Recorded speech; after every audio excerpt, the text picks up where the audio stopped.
Good evening, folks. Do you know what time it is? Well, we're fixing to find out. We're looking at a grandmother clock that was made by my grandfather on my mother's side back in the 1970s, I would suppose. It's been around and ticking since then. Been sitting at my mother's house for most of that time, probably. So, well up into his 80s, my grandfather made grandfather and grandmother clocks. He purchased the works, of course, but all the wood that you see is made by him. He had a lathe, he had a saw, and some other equipment, and so he turned spindles and did all of the woodwork.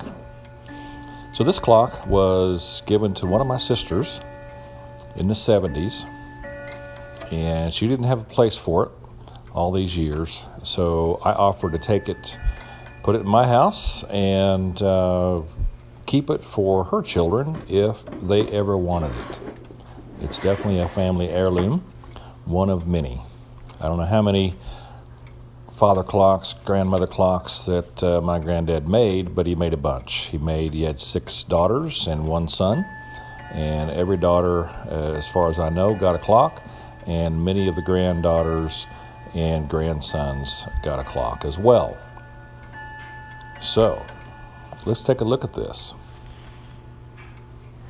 So I'm going to get this clock started, and I'm going to move the large hand and the small hand to the 5 o'clock position. So I'm now moving the large hand up to the 12.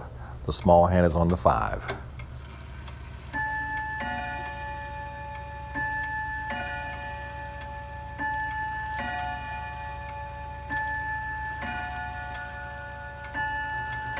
Well, so if you noticed, it chimed 5 times. It's 5 o'clock somewhere. It's a neat little clock. So each one of these has a top piece, the head of the clock. It fits on over the works. And I would imagine my grandfather turned that spindle right there, for example, on his little lathe that he had. It's not perfect, but he enjoyed making these, and you'll notice he was very resourceful, and not every piece would have been the same type of wood on this particular clock, but you can see some of the detail there. I'd say he did pretty good for what he wanted to accomplish there. Passed on a little bit of his works to his family, which is pretty cool. So this is a sort of a standard generic works. They do make a Westminster chime, and many of his clocks were made out of the Westminster chime, but this happens to be sort of a generic clock.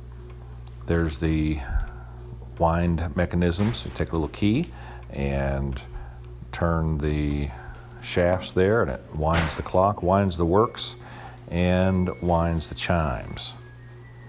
You have to wind both. So there you go. It's tick-tocking right now in our dining room. So, hope you enjoyed this video. Don't forget to like, subscribe, comment, or dissent. You've been watching the Junkyard Tailgate channel. Good day.